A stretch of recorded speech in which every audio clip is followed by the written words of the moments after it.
조선야담 이야기 시작합니다. 진주 고을 남쪽 끝자락에는 햇볕이 스며드는 작은 초가 한 채가 자리하고 있었습니다. 집은 허름했지만 손길이 지나간 자국들이 정겹게 남아 있었고, 기둥 위로 얹힌 지붕은 오래된 세월을 묵묵히 견뎌낸 듯 단단해 보였지요. 그 집의 주인은 백정, 박가였습니다. 어린 시절부터 백정이라는 신분으로 살아오며 조롱과 멸시를 숱하게 겪었지만 그는 그때마다 말없이 고개를 숙이며 하루를 이어갔습니다. 박가는 새벽이 오기 전 먼저 일어나 마당 한쪽에서 칼을 갈았습니다. 금속이 스치는 소리는 어둠 속에서도 맑고 단단하게 퍼져나갔고, 박가는 칼날을 확인한 뒤 조용히 들숨을 고르곤 했습니다. 소를 잡고 돼지를 잡는 일은 분명 거칠었지만 박가는 이를 대할 때마다 정해진 순서대로 침착하게 손을 움직였습니다.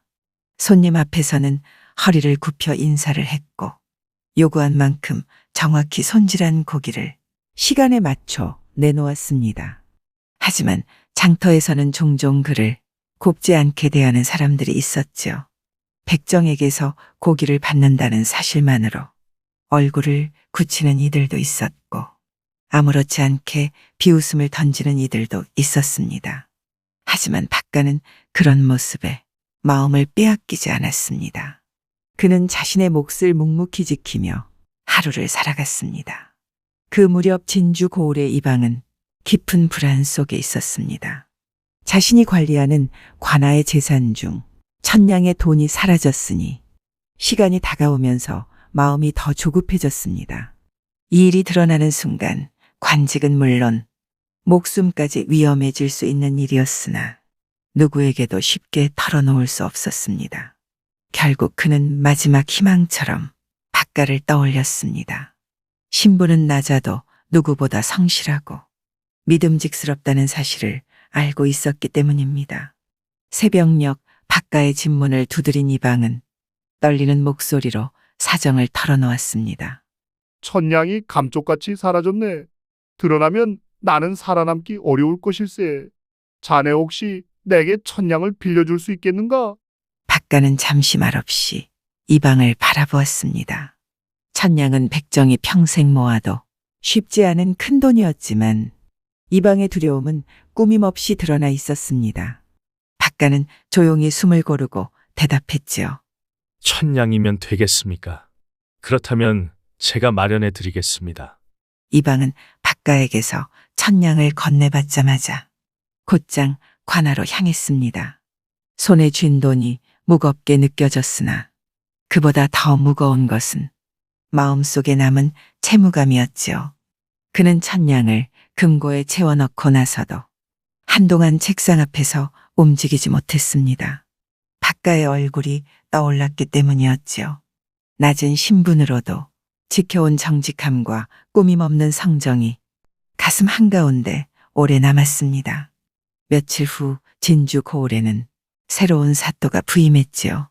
사또가 자리를 잡자마자 고을 인사를 다시 정비해야 한다는 말이 오갔고, 좌수 자리를 새로 임명해야 한다는 이야기가 나왔습니다.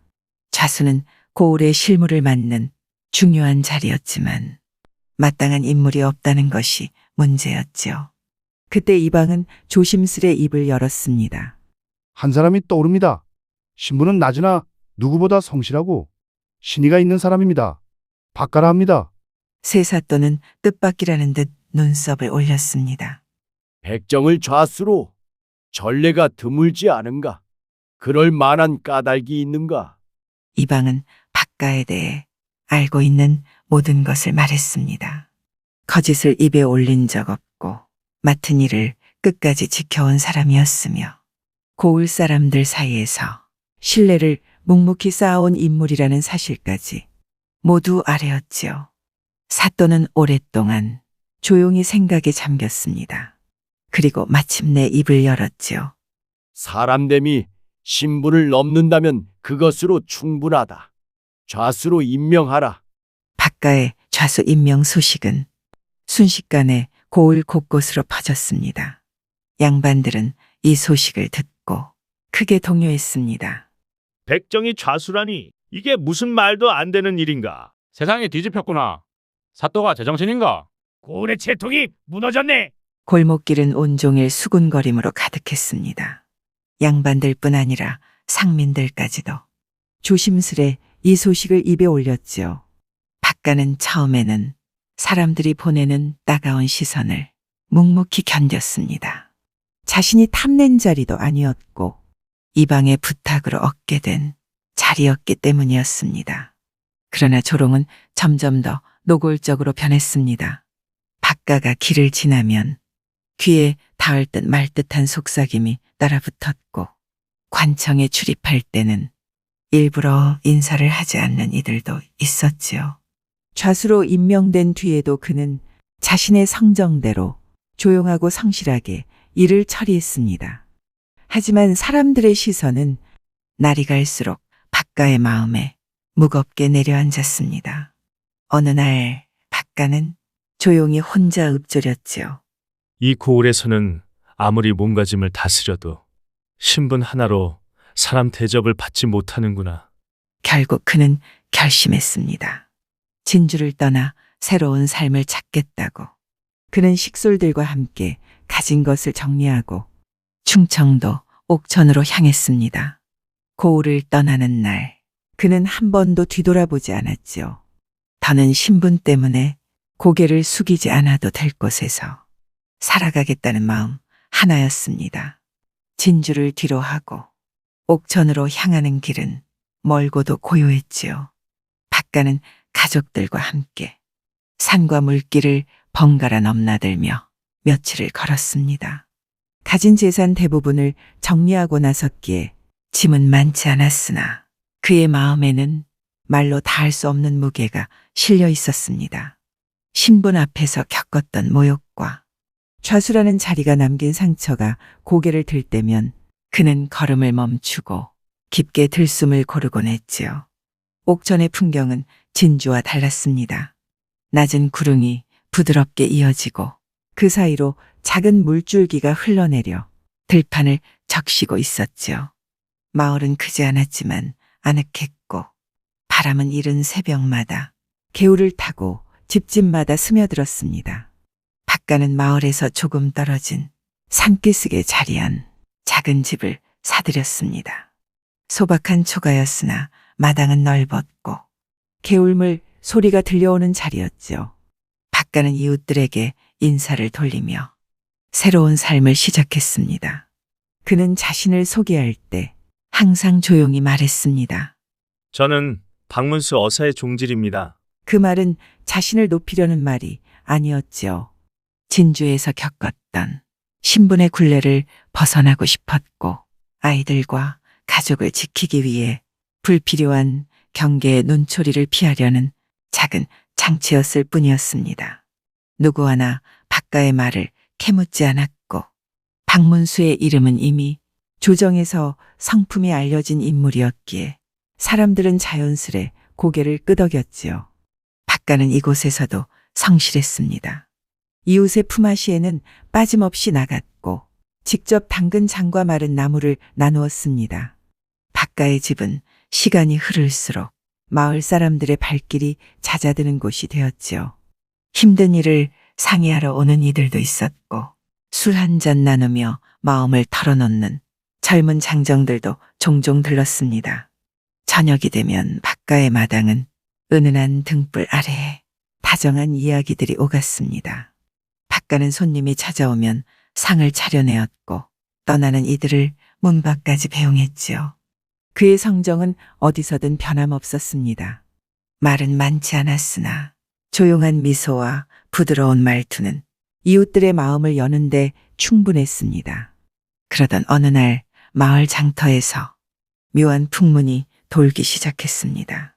박문수 어사가 이 고을을 지날 거라네. 대부분은 장터에서 흔히 오가는 이야기라 대수롭지 않게 넘겼지만 그 말은 박가의 귀에 깊이 남았습니다.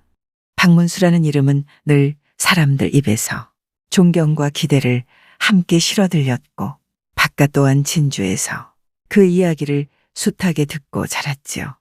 박가는 잠시 생각에 잠겼습니다.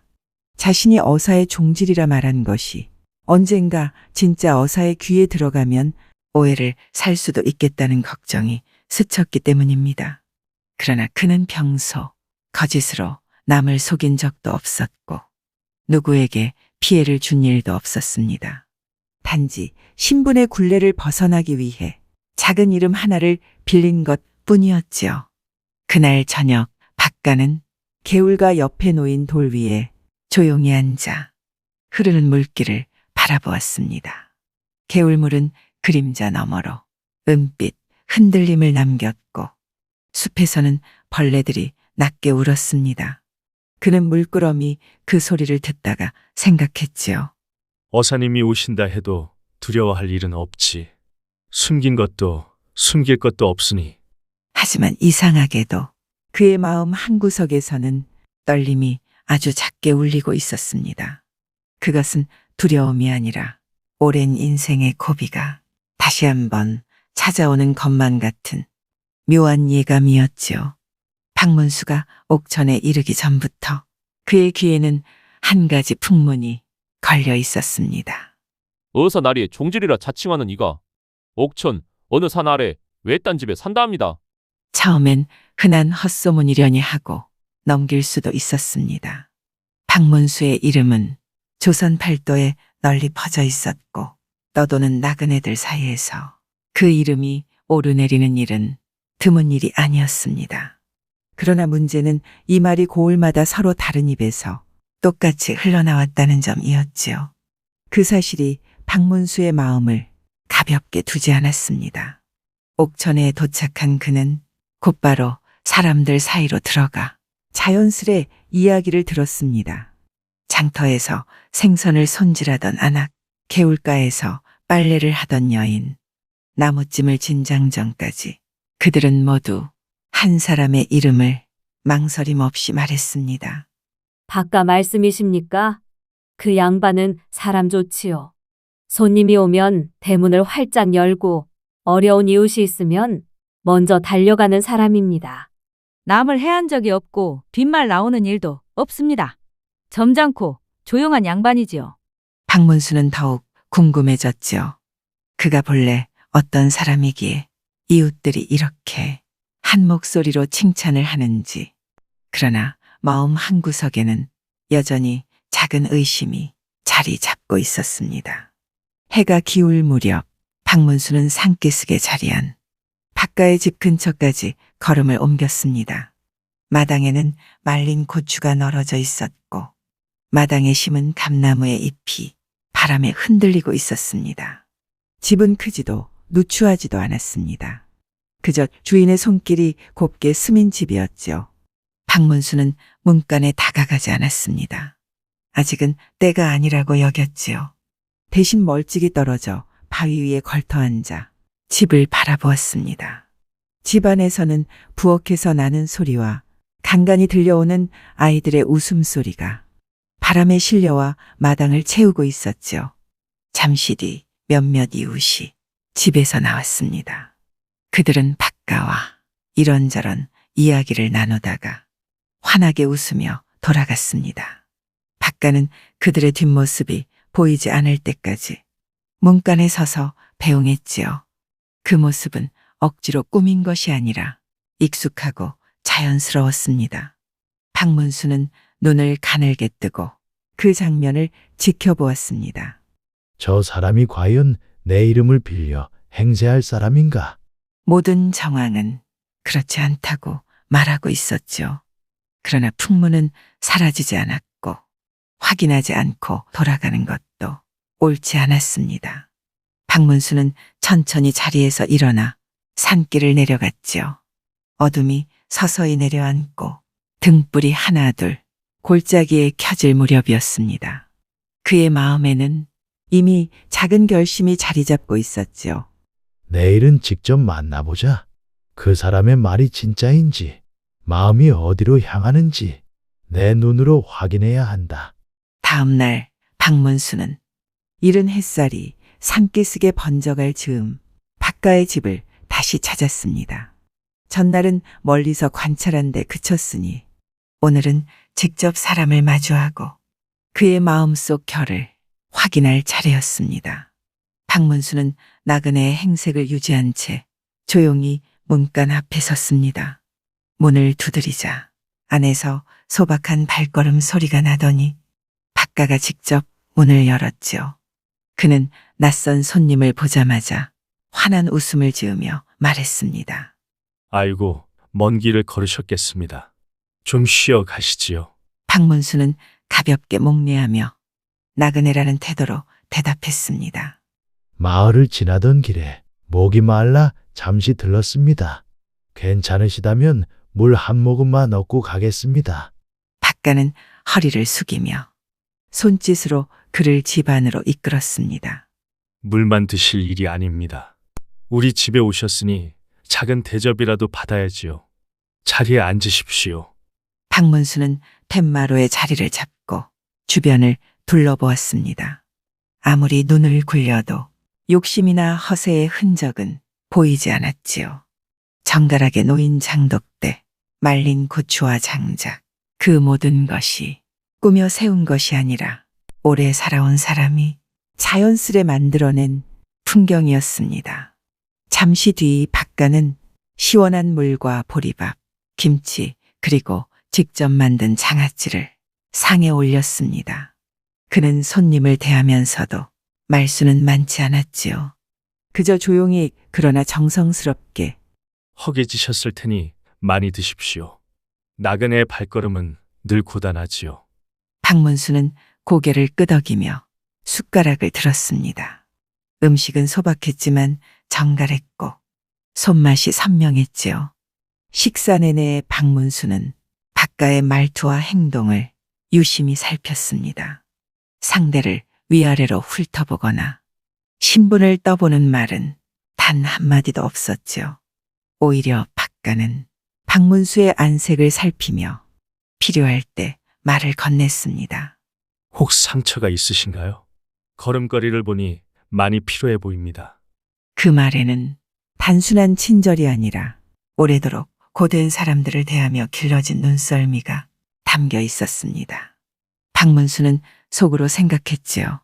이 사람이 정말 내 이름을 빌려 행세할 사람일까? 식사가 끝나자 박가는 따뜻한 숭늉을 내왔습니다. 갈 길이 멀다면 이곳에서 잠시 쉬어 가십시오. 해가 조금만 기울면 나그네에게 더 고되니 말입니다. 박문수는 숭늉을 한 모금 마신 뒤 잔을 내려놓았습니다. 그의 시선은 박가에게서 잠시도 벗어나지 않았지요. 박가의 태도는 겸손했고 말투는 단정했습니다. 손님을 부대접하는 일도 없었고 그렇다고 과하게 맞이하는 법도 없었습니다. 그는 분명 오랜 세월 사람들 사이에서 다듬어진 성정이었지요. 이윽고 해가 기울기 시작하자 박문수는 자리에서 일어났습니다. 오늘 대접 감사합니다. 덕분에 몸이 한결 가벼워졌습니다. 박가는 끝까지 배웅하며 말했지요. 길 닿는 곳마다 안전하시길 바랍니다. 내일도 이 근처를 지나신다면 들르십시오. 이 집은 늘 열려 있습니다. 박문수는 그 말을 듣고 천천히 고개를 끄덕였습니다. 그리고 집을 떠나는 순간 속으로 조용히 결심했지요. 오늘은 사람의 겉모습을 보았다. 내일은 마음의 속을 확인해야겠지. 그 결심은 산바람처럼 고요하게 그의 걸음을 감싸고 있었습니다. 다음 날 해가 반쯤 넘어갈 무렵 박문수는 다시 산기슭에 박가 집을 찾았지요. 전날의 만남으로 박가의 겉모습은 충분히 보았으니 이제는 그 속을 확인해야 할 차례였습니다. 박문수는 조용히 문을 두드렸고 박가는 놀란 기색 없이 반갑게 맞았습니다. 아이고, 또 오셨군요. 어서 들어오십시오. 오늘은 장터에 다녀오는 길이라 마침 따끈한 술이 있습니다. 한 잔 나누고 가시지요. 박문수는 고개를 끄덕이며 따라 들어갔지요. 방 안은 어제와 다름없이 정갈했고 박가는 손님에게 먼저 자리를 권했습니다. 얼마 지나지 않아 박가는 작은 주전자를 가져와 술잔을 채웠고 둘 사이에는 조용한 담소가 오갔지요. 한참을 이야기하던 중 박문수는 조용히 손을 뻗어 품속에서 천으로 감싼 작은 물건을 꺼냈습니다. 천을 풀자 마패의 금빛 윤곽이 그대로 드러났고 햇빛을 받아 푸른빛이 스며들 듯 반짝였습니다. 박가의 손이 순간 굳었지요. 박문수는 마패를 상위에 조심스럽게 올려두었습니다. 이것을 본 적이 있습니까? 짧은 침묵이 흘렀고 박가는 이내 고개를 숙이며 두 손을 가지런히 모았습니다. 그 표정에는 숨기고 돌려 말하려는 의도가 없었죠. 다만 깊은 두려움과 오래 묵은 체념이 섞여 있었습니다. 나그네가 아니셨군요. 박문수는 대답하지 않았습니다. 박가는 숨을 들이쉰 뒤 고백하듯 입을 열었지요. 저는 진주에서 백정으로 살았습니다. 제 손으로 잡은 짐승보다 사람들의 말이 더 날카롭게 제사를 배웠습니다. 아이들도 손가락질을 당하고 장터에 나가면 업신여김을 당했습니다. 좌수가 된 뒤에도 멸시는 사라지지 않았지요. 그래서 떠나기로 했습니다. 박문수는 그의 말투를 가만히 살폈습니다. 변명하려는 억지나 욕심은 없었지요. 박가는 자신이 어떤 삶을 지나왔는지 담담히 전하고 있을 뿐이었습니다. 이곳에서도 백정이라 알면 또다시 모욕받을까 두려웠습니다. 그래서 어사나리의 종질이라고 말했습니다. 그 말 한마디면 신분을 묻지 않더군요. 그 뒤로 단 한 번도 그 말로 이득을 취한 적은 없습니다. 박문수는 조용히 마패를 걷어들였지요. 그의 목소리는 담담했고 꾸짖음보다 이해에 가까웠습니다. 이름을 빌린 것은 분명 허물일 수 있네. 하지만 그 이름으로 남을 해치지 않았다면 큰 죄라 하기는 어렵지. 나는 며칠 동안 이곳에서 자네를 지켜보았네. 사람들이 말한 것이 모두 사실이더군. 박가는 떨리는 목소리로 말했습니다. 벌을 주신다면 따르겠습니다. 허나 저는 가족을 지키고자 한 일 뿐이었습니다. 저는 정말 더 이상 도망치고 싶지 않았습니다. 박문수는 그 말에 한동안 응답하지 않았습니다. 그는 박가의 얼굴을 찬찬히 바라보았지요. 진정 숨겨야 했던 것은 허세가 아니라 생의 상처였다는 것을 눈치채는데 오래 걸리지 않았습니다. 잠시 후 박문수는 천천히 일어나며 말했습니다. 자네에게 벌을 내리기 위해 온 것은 아닐세. 과거를 피하면 지금을 잃고 지금을 피하면 앞으로를 잃는 것이네. 자네 앞에 오는 사람을 피하지 말고 마주하시게. 그 길이 가장 바른 길일 것일세. 나는 자네를 이제부터 조카님이라 부르겠네. 박가는 순간 말을 잃었습니다. 박문수는 덧붙였지요. 세상이 신분으로 사람의 값을 매긴다 하나 나는 자네의 마음을 보았네. 자네가 지켜온 정직과 의리를 생각하면 피 한 방울 섞이지 않았어도 내 조카라 부를 만하네. 그 말은 꾸밈도 위로도 아닌 진심이었습니다. 박가의 눈가가 붉어졌지요. 그리고 천천히 고개를 숙이며 떨리는 목소리로 답했습니다. 어사나리, 이 은혜를 잊지 않겠습니다. 그날 저녁 옥천의 작은 집에는 긴 한숨과 억눌린 감정이 모두 풀리며 조용한 평온이 깃들었습니다. 구독과 좋아요와 함께 오늘도 좋은 날 되세요.